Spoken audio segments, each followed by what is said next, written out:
मित्रों नमस्कार, मैं बालकृष्ण त्रिपाठी चमत्कारों की दुनिया में एक बार फिर आप लोगों का स्वागत करता हूं, वंदन करता हूं, अभिनंदन करता हूं। मित्रों, आज के इस वीडियो में हम श्रीमद् भगवद गीता के अध्याय 6 के श्लोक नंबर 1, 2, 3 और 4 के बारे में हम लोग पहले श्लोक को जानेंगे, उसके बाद उसके अर्थ को समझेंगे और उसके बाद उसका हमारे भौतिक जीवन में क्या उपयोग हो सकता है, यह हम लोग जानने का मित्रों प्रयास करेंगे।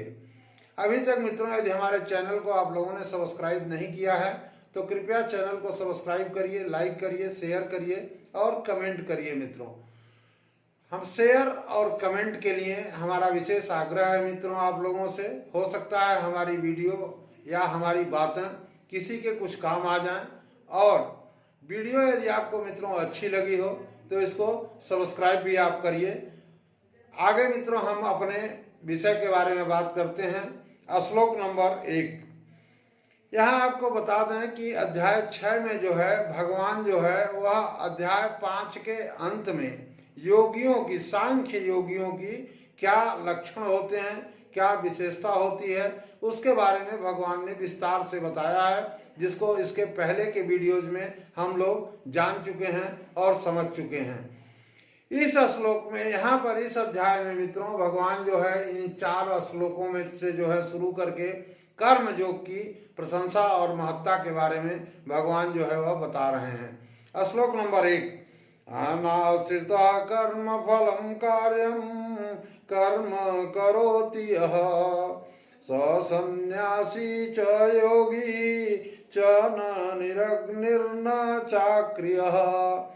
इसका अर्थ मित्रों कुछ इस प्रकार से है कि यह जो पुरुष कर्म फल का आश्रय न लेकर करने योग्य कर्म को करता है, यानी फल से उसे मतलब नहीं है, उसको मतलब इससे है कि यह कार्य करने के योग्य है कि नहीं है, ऐसा सोचता है वह।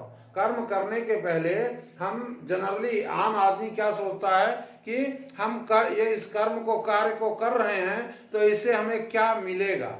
लेकिन यहाँ पर भगवान बता रहे हैं कि जो कर्म योगी है वह यह सो पहले सोचता है कि यह कार्य करने के योग्य है कि नहीं है, वह सन्यासी तथा योगी है।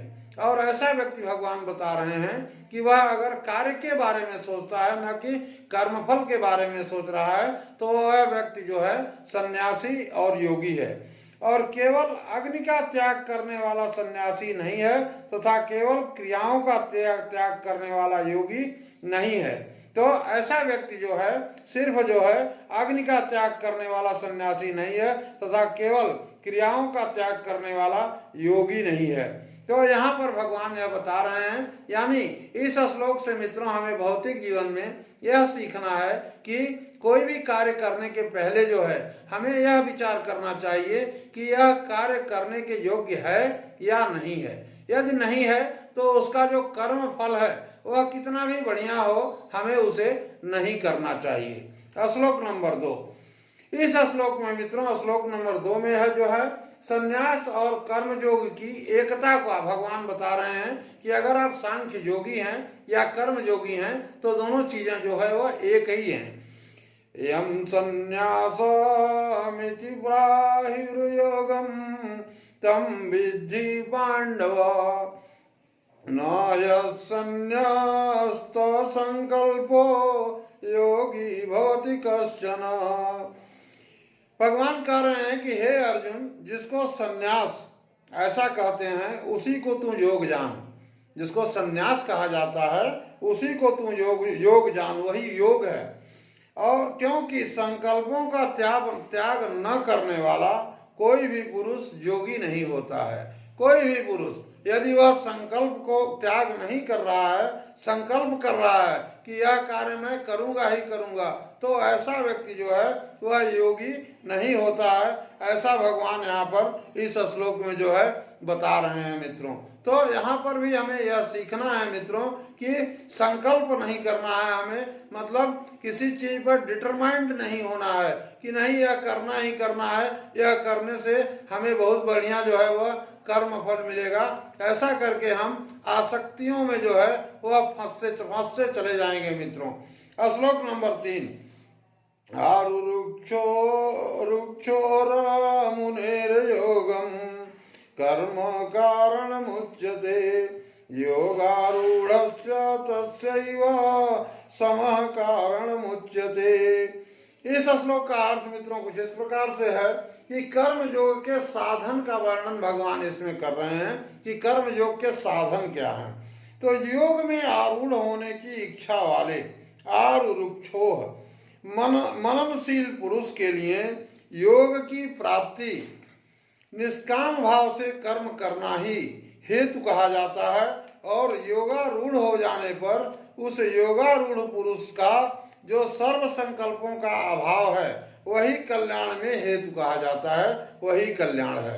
तो यहाँ पर निष्काम कर्मयोग का साधन भगवान क्या बता रहे हैं कि योग में आरूढ़ यानी हम अगर योगी बनना चाहते हैं, योग के लिए साधना कर रहे हैं, तो ऐसा जो मनस्वी पुरुष है वह योग की प्राप्ति के लिए जो भी कर्म करता है वह निष्काम भाव से कर्म को मित्रों जो है वह करता है।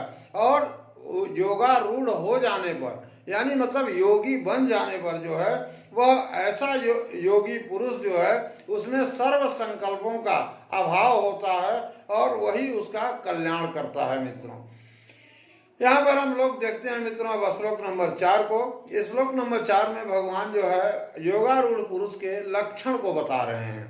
यदा हीनेन्द्रियार्थेषु न कर्मस्वनुसज्जते